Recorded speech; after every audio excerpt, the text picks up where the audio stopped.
Coucou tout le monde, écoutez, bienvenue dans ce nouvel épisode. Alors aujourd'hui, je voulais vous parler du concept, ce que c'est que la famille.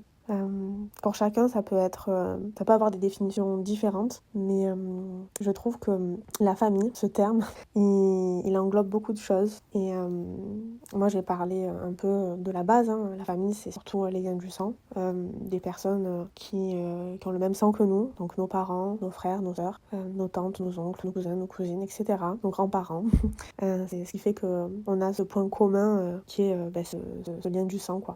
Et c'est vrai que quand on est face à des problèmes familiaux, des conflits familiaux, des déceptions familiales, je trouve que c'est particulier. Et aujourd'hui, je voudrais que cet épisode parle de cet aspect-là, cette douleur-là qu'on peut ressentir quand on est déçu par certains membres de notre famille.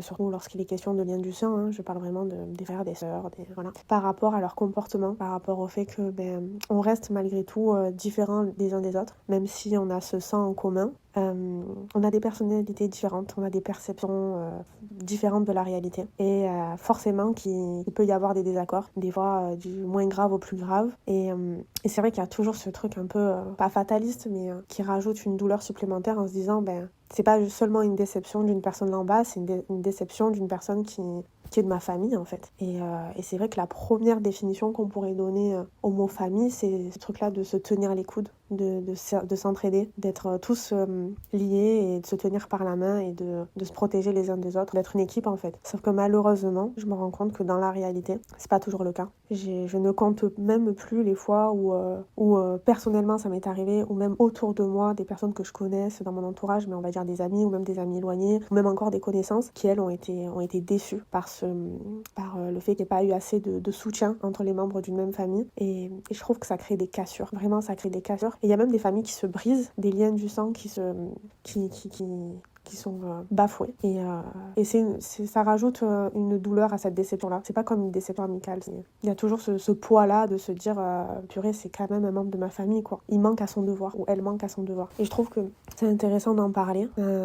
Et c'est tellement courant. Je veux dire, c'est pas comme si ça arrivait rarement. Je pense qu'on a tous vécu ça, au moins une fois dans sa vie, et même autour de soi. On a tous connu des personnes qui étaient déçues par leur propre famille. Et ouais, c'est dur. C'est dur. Des fois, ça peut être nos propres parents. Hein. Un parent qui est un peu, pas défectueux, mais qui est pas top. Hein. Et ça, en tant qu'enfant, je pense que c'est dur aussi. C'est très très dur. Quand ton propre parent, il te déçoit sur son comportement, sur ses actes, sur sa façon de voir les choses. Et c'est très dur à l'accepter parce que c'est ton parent qui t'a donné la vie et qui t'a donné cette éducation et qui a fait en sorte qu'à l'heure actuelle tu aies cette mentalité, cette personnalité, même si t'es pas que seulement influencé par tes parents, mais disons qu'ils ont leur part de responsabilité. Tu te dis en fait ça devrait pas arriver que tu sois choqué ou déçu par leur comportement du coup. Et c'est très déroutant, c'est très perturbant.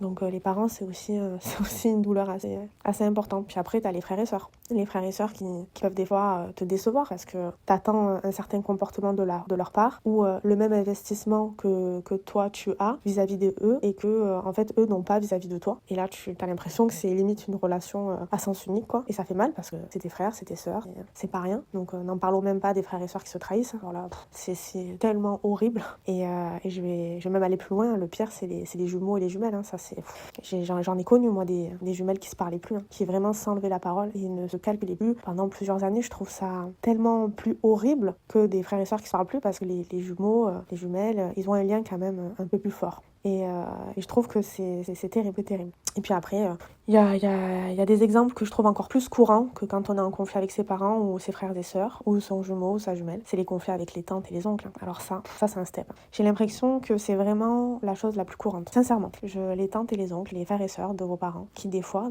sont à côté de la plaque, quoi. Ou carrément des tantes ou des oncles qui vous font du mal, qui sont, je sais pas, qui ont des comportements pas hyper bienveillants envers vous. Et ça, c'est un délire. Hein. Ça, c'est vraiment un délire parce que vous vous dites...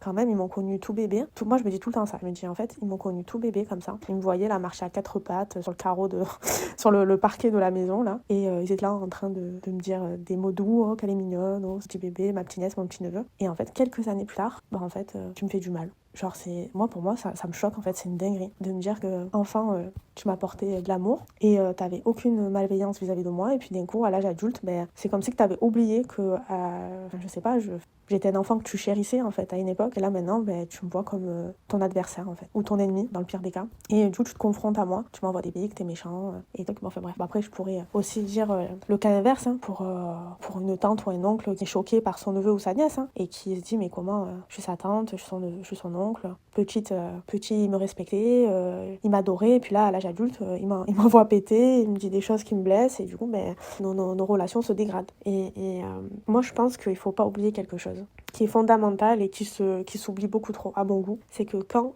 tu as quelqu'un dans ta famille qui est enfant, que ça soit ton neveu, ta nièce, tes frères, tes sœurs, tes petits cousins, tes petites cousines, peu importe, comporte-toi bien avec eux. Comporte-toi bien avec eux toute leur vie en fait, parce qu'un jour ils vont grandir, et le jour où ils vont grandir, ils vont avoir envie de te dire hey, tu te rappelles quand j'étais petit là, et que tu m'as fait ça, ou ça, ou ça, ou quand j'étais adolescente, que tu m'as parlé comme ça à un moment donné, et c'était pas ok, et du coup en fait j'ai pas oublié. Et là honnêtement, il va falloir assumer, hein, quand t'es une tante ou un oncle de 50 ans là, 40 ans, 50 ans, et que t'as ta petite nièce ou ton petit neveu qui te dit quand j'étais petit tu m'as fait ça et c'était pas ok, j'étais trop petit pour me défendre parce que j'étais encore enfant et que j'étais impressionnée par les adultes. Là maintenant je suis devenue adulte et là je te dis c'est pas ok ce que t'as fait, c'est vraiment pas ok et je suis pas d'accord avec ça et je vais bien te le dire. Faut être prêt à ça. Moi ma hantise dans ma vie, je vais être sincère avec vous, c'est qu'un jour ça m'arrive, c'est qu'un jour j'ai des petits cousins, des petites cousines, mes frères, mes sœurs, mes petits neveux, mes petites nièces qui, quand ils vont grandir ils vont venir me voir et pas ils vont régler les comptes avec moi, mais en mode ils vont me dire voilà tu vois là quand j'étais petite un jour tu m'as fait ça, j'ai pas compris, je t'avoue ça m'a fait de la peine et tout nana. Je vais me sentir tellement mal, mais si ça se trouve j'aurais oublié, hein. Ça se trouve je vais me dire mais j'ai vraiment fait ça et tout, oh non vite m'excuse et tout. Enfin, je sais que je vais me sentir très très très mal, mais moi j'ai l'impression que la génération de l'époque là, de nos oncles, de nos tantes, eux ils ont pas conscientisé ce genre de choses en fait. Eux ils sont en mode rien à faire, je fais ma vie et si le petit je le traumatise quand il avait 8 ans, 9 ans, c'est bon, il va encaisser, il va grandir. Mais en fait non, on arrive de plus en plus dans une nouvelle génération qui parle, qui dit les choses. Alors des fois je comprends, c'est un peu trop, parce que forcément dans toute chose qui évolue il y a toujours un côté extrême, mais d'un côté c'est pas plus mal. Il n'y a pas que des mauvaises choses dans cette génération. Vraiment le vrai point positif c'est qu'on parle, on dit les choses, on essaie de verbaliser les souffrances et les choses pour lesquelles on devrait plus faire, ou c'est plus ok. Et donc je trouve que c'est important. Et du coup, je sais pas comment dire ça, mais c'est vrai que voilà, moi je suis comme ça. Je veux pas que un jour il y ait mes neveux, mes nièces, mes petits frères, mes petites sœurs qui viennent et qui me disent ouais quand j'étais petite tu m'as fait ça, j'ai pas compris. Non vraiment c'est ma hantise. C'est pour ça que c'est important de bien se comporter, surtout avec les gens de notre famille, parce qu'il y a ce devoir fondamental de se dire c'est quand même les liens du sang, c'est important et il faut un minimum donner le meilleur de sa personne pour que ça marche. Après des fois ça marche pas, des fois ça pète, des fois c'est des choses qu'on a enfouies pendant des années et puis un jour on grandit et là on a enfin le courage de dire à notre oncle c'est pas ok tout ce que tu fais et ça me saoule et ça fait du bien. Et des fois ok, on ferme les yeux sur certaines choses, mais c'est vrai que des fois la famille elle n'aide pas. Des fois c'est notre propre famille qui intentionnellement ou volontairement nous fait du mal. Et c'est comme ça. Des fois j'ai l'impression que quand c'est les oncles, les tantes, les cousins, les cousines, en vrai on est forcé de se rapprocher de son noyau dur, du coup juste de ses parents et de ses frères et sœurs, et puis des fois ça suffit pas. Des fois là aussi ça passe pas et là c'est encore plus difficile. Je pense à ces familles où ils ont des parents toxiques ou des frères et sœurs toxiques et c'est super dur, je pense, très très très très dur. Et du coup t'as pas le choix que de t'éloigner et de créer ta propre famille. Et heureusement qu'on peut se créer notre propre famille. Ça serait notre porte de sortie en fait quand notre famille nous fait du mal, c'est d'avoir cette capacité de créer la nôtre. Alors soit en se mariant, en faisant des enfants, etc. Soit avec nos amis. Moi je connais des personnes qui n'ont plus de lien avec leur famille parce qu'il y a des choses beaucoup trop graves qui sont arrivées et ils ont voulu couper les ponts. Je dis pas que c'est bien, je dis pas que c'est pas bien, mais ça existe, faut le dire. Et qui se sont recréés leur propre famille, mais c'est surtout des amis. C'est un cercle d'amis et voilà. Et c'est vrai qu'on ne choisit pas sa famille, mais on choisit ses amis. Et heureusement. Moi je trouve que c'est vraiment notre porte de sortie quand on a une famille défectueuse qui nous fait beaucoup trop de mal. Les amis, ce qu'il y a de bien, c'est qu'on les choisit. On ne nous les impose pas. Alors que quand on est enfant et qu'on appartient à une famille, pendant plusieurs années, on est un peu coincé quand même. On est sous la direction de cette famille qui peut être hyper mauvaise pour nous. Et donc, dans ce genre de situation où c'est des familles compliquées qui nous font du mal, pendant des années, on subit en fait. C'est comme si on était en prison pendant des années, quoi. Et puis après, dès qu'on arrive à l'âge adulte, on se dit, ok, là, il y a une forme de liberté que j'attends depuis plusieurs années qui arrive et je vais vraiment la saisir. Et à ce moment-là, je vais vraiment m'éloigner des gens qui qui m'ont fait du mal et je vais m'apporter du bonheur ailleurs avec de nouvelles rencontres et des personnes que je vais considérer peut-être plus que ma famille, quoi. Et heureusement qu'on a cette porte de sortie, vraiment, vraiment, vraiment. Parce que des fois, on fait des rencontres tellement belles. On rencontre des gens qui nous ressemblent, des personnes qui nous comprennent, qui peuvent avoir les mêmes réactions que nous, le même comportement et ça fait tellement du bien de se dire qu'on n'est pas tout seul, que cette personne à qui on raconte ce qui nous a fait du mal, elle nous écoute, elle nous montre de l'empathie et qu'à elle aussi ça la choque. Moi je sais que ça me fait tellement du bien les gars, je sais pas si je suis la seule mais ça me fait tellement du bien quand je vis un truc difficile dans ma vie, que ce soit avec ma famille ou en dehors de la famille, mais bref là on parle de la famille donc on va dire la famille. Si je suis déçue par certains actes de ma famille et que je me confie par exemple à ma meilleure amie, tout ça, et que je lui dis s'il te plaît dis-moi, est-ce que c'est moi qui est folle, est-ce que je suis à côté de la plaque, est-ce que je vais trop loin dans ma réaction ou toi aussi, et c'est vrai que j'ai la chance d'avoir des amis qui sont très très très objectifs et très honnêtes. Si je fais n'importe quoi, ils vont me le dire. Si je fais pas n'importe quoi, ils vont me le dire aussi. Donc ça, j'avoue, c'est trop bien d'avoir des amis comme ça. Après, bon, on n'est jamais sûr à 100% que la personne, elle nous dise la vérité. Mais bon, quand on connaît ses amis depuis longtemps, surtout quand c'est des amis d'enfance, quand même, on sait quand même reconnaître quand notre ami est sincère avec nous. Et surtout, on le voit dans ses réactions quand on raconte quelque chose et que quelque chose qui nous a fait beaucoup de mal et qu'on le raconte à son meilleur pote ou sa meilleure pote et qu'elle est là, elle fait les gros yeux en mode mais je suis choquée, mais c'est pas possible, c'est pas normal. Attends, c'est dingue ce que tu me racontes. Non, c'est pas du tout ok. Vraiment, ça va pas.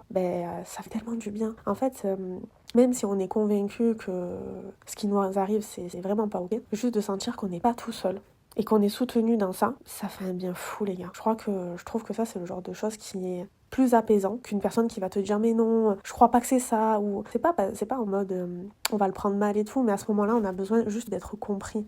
C'est peut-être dans un second temps, après, si vraiment on trouve que c'est pas, que ça va, en vrai c'est rien, on peut le dire, mais c'est tellement important de faire sentir à la personne qu'on la comprend, quoi, qu'on la comprend vraiment. Et c'est là où on se dit, mais purée, pourquoi cette personne-là, qui est ma meilleure pote, ne fait pas partie de ma famille? On se comprendrait tellement mieux, il y aurait tellement moins de soucis, et en fait, non. Je crois que vraiment, le truc qu'il faut absolument comprendre, et très rapidement dans sa vie, quand on a une famille, même si c'est quand même une bénédiction d'avoir une famille, pas dans tous les cas, parce qu'il y a des familles, comme je vous dis, qui sont extrêmement toxiques et qui font beaucoup de mal, mais disons que quand ça va, il y a des soucis familiaux, mais encore ça va. Ce que je veux dire, c'est que quand vraiment c'est important de réaliser très très très tôt que ta famille, même si on a le même sang, n'attend pas à ce qu'elle va réagir comme toi tu aimerais qu'on réagisse. Malheureusement, c'est pas parce qu'on partage le même sang qu'ils vont te comprendre à 100%, qu'ils vont avoir les mêmes réactions que toi. Et j'ai envie de te dire, limite, n'attends rien de eux en fait. Mais n'attends rien de eux. Mais vraiment, vraiment, vraiment, vraiment, vraiment. Si ils te soutiennent, si ils sont là pour toi, prends parce que c'est du bonus, c'est du plus. Mais si tu vois que ils sont pas 100% avec toi, ils te soutiennent pas, ils ont des réactions qui te déçoivent, te peinent, hein, lâche l'affaire. Lâche l'affaire parce que ça reste des êtres humains en fait. Ça reste des êtres humains et tu peux pas forcer quelqu'un à avoir les mêmes réactions que toi. Et je sais que c'est beaucoup plus difficile à se mettre ça en tête quand c'est quelqu'un qui partage le même sang que toi. C'est ça en fait qui est dur. Quand c'est un étranger, une étrangère, un ami, une amie, un collègue de travail, ce que tu veux, tu dis ok, on n'a aucun lien, juste on est amis, c'est normal. Elle va pas penser comme moi, elle aura pas les mêmes réactions que moi. Mais quand c'est la famille, tu dis toujours il y a ce lien du sang qui est quand même puissant quoi, qui peut améliorer les relations entre nous. Mais non, en fait, juste le sang, j'ai envie de dire, ça veut rien dire. Encore une fois, tu vas être 1 milliard de fois plus proche avec une amie plutôt que carrément un frère, une sœur, ou une tante, ou un oncle. Vraiment, ça n'a rien à voir. Et c'est ça où je trouve où on est beaucoup à mettre du temps à comprendre. Mais vraiment, mais beaucoup de temps à comprendre. C'est dur, c'est dur. C'est vrai que j'ai toujours eu cette image parfaite de me dire la famille, s'il arrive quelque chose, on va tous être là, on va tous se souder, on va grave s'entraider, on va se porter parce que j'ai la chance d'avoir une famille, oui c'est trop bien, c'est trop cool. Puis un jour il arrive quelque chose et là vous vous dites en fait, je suis seule.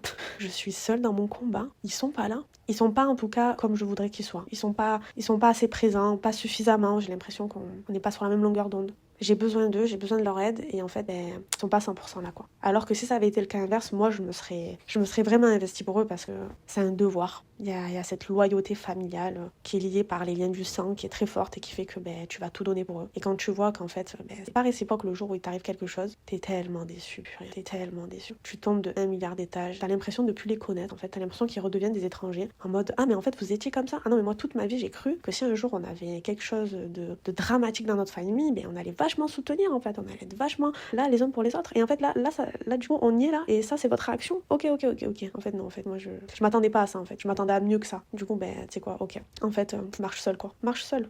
On est mieux servi que par soi-même et ça sert à rien de se battre contre eux, d'essayer de leur faire comprendre, d'essayer de se tuer la santé mentale, la santé physique, de leur faire comprendre des choses qui sont basiques en fait. Juste venez, on se soutient, quoi. On se juge pas, on s'apporte de l'amour, on se soutient, on se prend dans les bras, on se dit que ça va aller et on réunit nos forces. Mais non, en fait, non.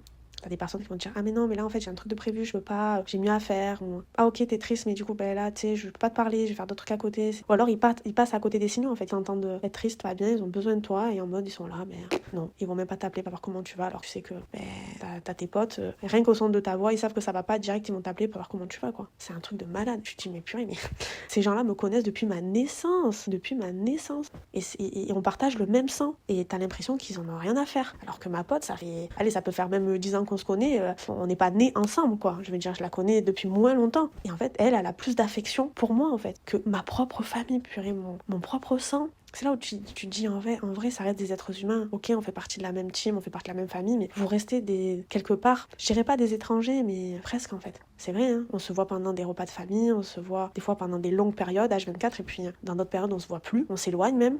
On n'est pas vraiment amis, qui sait, si on ferait pas partie de la même famille, si on ne se connaîtrait pas, ça se trouve on serait jamais devenus amis dans une vie parallèle, ça se trouve on serait même devenus ennemis parce qu'on a tellement des personnalités, des caractères complètement différents. Des fois moi je me pose ça comme question, je me dis ça se trouve mon cousin ou ma cousine que j'apprécie, ça se trouve si je les avais pas connus dans ma famille, mettons si je les avais connus dans ma classe, à l'époque du collège ou du lycée, je sais pas, n'importe où, ou même à l'université, ça se trouve je les aurais détestés. C'est une dinguerie, non mais c'est vrai, ça malgré tout, on a juste le lien du sang en fait, et on accorde trop d'importance à ce lien du sang. En tout cas moi personnellement j'accordais trop d'importance à ce lien du sang et je me rends compte qu'en fait ça vaut rien.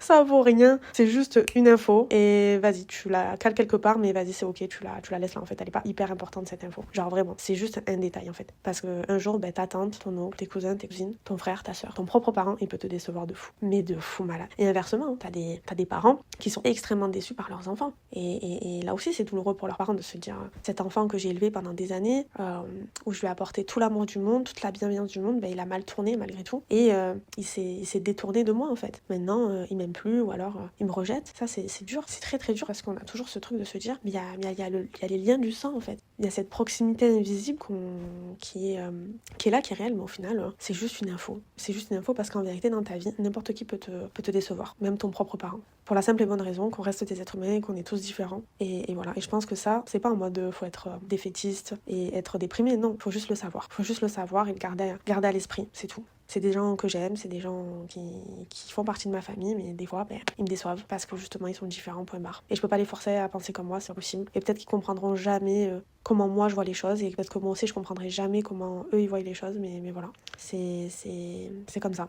C'est comme ça. Du coup, je pense qu'il faut s'attendre à tout quand on appartient à une famille. Voilà, mais vraiment. Et puis des fois, il y a des très belles histoires. Hein. Moi, je connais aussi des personnes qui ont une famille. Alors du côté de la mère, c'est bancal, mais par exemple du côté du père, c'est un lien de fou où vraiment ça se soutient. Moi, j'ai vu ça là récemment, comme par hasard, en parallèle de problèmes familiaux que je traverse en ce moment, d'où le fameux épisode que je fais aujourd'hui. Mais du coup, ouais, j'ai quelqu'un autour de moi là qui a une famille hyper soudée. Par contre, cette personne-là, c'est du côté de sa mère, où ils sont vraiment soudés, mais genre c'est impressionnant comme ils sont soudés. C'est un truc de malade. Pour vous expliquer en quelques mots, en gros, il y a une personne de leur famille, bref, qui a eu un accident et ça a été assez grave. Mais ça va, la personne va mieux, elle est en meilleure santé, mais c'est vrai que pendant quelques temps, elle est restée à l'hôpital pendant plusieurs semaines, voire plusieurs mois, je crois, elle est restée 2 mois, un truc comme ça. Et la famille y allait tous les jours, mais pas que seulement les parents, les frères et sœurs, non, les oncles, les tantes, les cousins, les cousines. Et du coup, tous ils y allaient limite, ils campaient dans l'hôpital et j'ai trouvé ça tellement incroyable, tellement touchant, et j'étais là en mode meuf, tu sais que si toi un jour il arrive ce genre de drama, il y a moyen que ça se passe pas du tout comme ça quoi. Il y a moyen que il y a pas beaucoup de personnes qui viennent à l'hôpital, il y a moyen que tu sois grave déçu de certaines personnes, la solidarité elle est pas au beau fixe quoi, elle est pas là. Après je sais pas hein, mais du peu que je vois là, je sais pas. Je pense que cette question, on peut tous se la poser et on peut tous essayer d'anticiper cette fameuse réponse, de savoir si certaines personnes de notre famille vont être vraiment là si un jour il y a un drame, s'il y a quelqu'un qui est à l'hôpital et qui est en souffrance, qui est même entre la vie et la mort, qui viendra, qui apportera son soutien. Ça c'est une vraie question hein. Et c'est vrai où c'est dans ces moments-là où on réalise qui sont les vrais, qui sont les faux quoi. Et vraiment ça en dit long sur une personne, vraiment. Si tu vois que certaines de tes tantes, elles ont même pas le respect de venir, certaines de tes cousins, tes cousines, certaines de tes oncles, tu vois, ils viennent pas et tout. En fait tu te dis ouais, en fait on est seul. En fait, il faut juste identifier le noyau dur, en fait, et se rattacher à ça. Et t'as vu les personnes qui n'ont pas été là, qui n'ont pas été présentes pour des raisons qui ne sont pas valables, attention, parce que si jamais il y a vraiment des raisons valables, en mode je peux pas venir parce que, je sais pas, moi je suis malade, j'ai un cancer, ou je sais pas, moi, ou moi aussi j'ai des problèmes, c'est ok, il faut communiquer, tu peux quand même dire les choses. Mais si c'est en mode ouais, j'ai du mal à trouver le temps, je travaille beaucoup en ce moment, non, en fait, ça franchement, ça passe pas, surtout quand la personne elle est entre la vie et la mort, tu vois.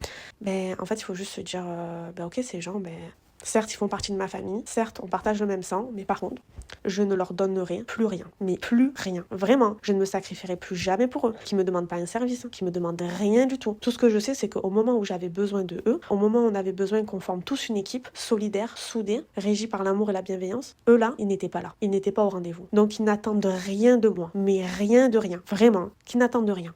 T'as besoin de soutien toi aussi? Ok, va le trouver ailleurs. Parce que t'as vu, moi, quand j'étais vraiment dans une période compliquée et que je t'ai demandé d'être là et que tu n'as pas pu être là, t'as même pas su te libérer, alors que tu pouvais en soi, non, oublie-moi, laisse tomber. Je sais que toi, maintenant, t'es comme ça et du coup, je fais en fonction de toi, je me protège. En fait, c'est juste de la protection, c'est pas en mode on va se venger. Ça sert à rien de se venger, les gars. Ça sert à rien de se venger, ça sert à rien de se dire allez, vas-y, mon oncle ou ma tante, il m'a fait ça, du coup, moi aussi, ça sert à rien du tout. C'est absolument pas productif, ça ne marche pas. Ce qu'il faut faire, c'est toujours penser à soi et se dire ok.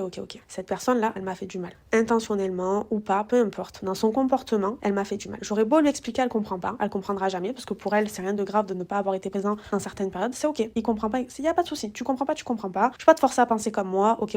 Mais du coup, là où on a un problème, c'est que moi, si j'avais été à ta place, j'aurais été là. J'aurais fait les choses. J'aurais pas eu ce comportement-là. J'aurais été beaucoup plus investie. Je t'aurais montré plus mon empathie, mon amour, ma bienveillance. Toi, en l'occurrence, tu ne l'as pas fait. Ok. Maintenant, je vais pas me venger. Je vais pas t'insulter. Je vais pas te rejeter. Je vais pas te renier. Ça sert à rien. Par contre, j'oublie pas et je me protège et je m'adapte. Réglage, les gars, réglage. Tu fais un réglage, ok? C'est comme tu as un appareil, tu le règles, tu règles le son, la luminosité, l'intensité, voilà ton iPhone. Tu règles la luminosité, l'intensité, le fond d'écran, ce que tu veux, c'est réglage. Ok. Tu n'es pas quelqu'un qui est capable de donner ça, ok, pas de souci, je peux pas te forcer. Et je veux pas te forcer de toute façon. Par contre, du coup, moi, je fais en fonction de ça. Moi, je vais faire en fonction de ça par rapport à ton comportement. Donc, je vais adapter mon comportement à toi. En mode, c'est quoi, le jour où tu auras besoin, moi, t'as vu, distance. Parce que ça fait mal, parce que ça fait trop mal. Après, il y a deux écoles. Il y a les autres qui vont vous dire non, faut quand même montrer que nous, on n'est pas comme eux, donc il faut leur prouver que c'est pas bien, donc il faut le faire, comme ça, on leur donne une petite leçon. Par expérience, je dis pas que j'ai raison, je dis pas que je détiens la vérité absolue, les gars, je vous dis juste que par expérience, j'ai observé qu'il n'y a aucune remise en question de leur part. Même si tu leur montres le bon chemin à prendre, le bon comportement à adopter, parce que justement, tu trouves qu'ils ne sont pas assez empathiques, assez bienveillants, et que du coup, toi, tu veux leur montrer que en vérité, il faut faire bien les choses. Honnêtement, vu que ça fait pas partie de leur personnalité, vu qu'ils ont pas, ça fait pas partie limite de leurs compétences, ok, ils ont pas ça en eux, même si tu leur montres, ils ne le feront jamais, ils ne l'appliqueront pas. Ils vont pas se dire ah ouais quand même, hein. Moi la dernière fois, elle a eu besoin de moi, j'ai pas été là, et cette fois-ci c'est moi j'ai eu besoin qu'on soit là pour moi, et elle a été là pour moi quand même. Et arrêtez de rêver, hein. Arrêtez de rêver. Ça c'est dans un monde imaginaire où on se dit oui la personne elle va se remettre en question, elle va avoir ce genre de raisonnement. Pas du tout. Alors pas du tout. À prendre avec des pincettes parce qu'il y aura toujours des exceptions qui confirment la règle. Il y aura peut-être des personnes qui diront non mais moi je me suis vraiment remise en question et tout. Ok.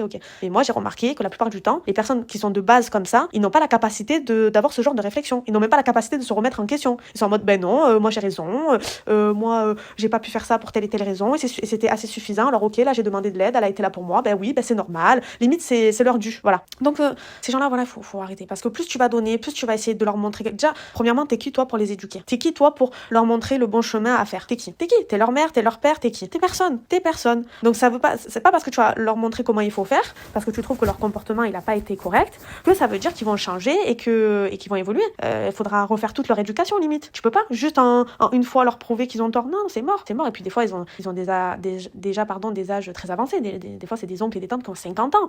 50 ans, je crois qu'ils vont se remettre en question maintenant. C'est compliqué. Hein. S'ils ont jamais allé voir un psy, s'ils se sont jamais remis en question, c'est pas aujourd'hui que ça va commencer. C'est pas parce que juste toi t'es leur neveu ou t'es leur nièce et tu vas leur prouver qu'en mode pendant des années ils ont eu tort de penser comme ça. Ça serait trop facile sinon les gars. Et on n'est pas là pour éduquer nos oncles et nos tantes. Merci, au revoir. J'ai pas ton temps en fait. J'ai ma vie à réaliser, j'ai mes projets à réaliser en fait. Donc ok, t'es comme ça, pas de souci. T'es comme ça, y a pas de problème. Moi je vais m'adapter à toi. T'as vu, je vais faire mes réglages. Et t'inquiète, je vais te donner ce que j'ai envie de te donner, toujours en me protégeant. Voilà.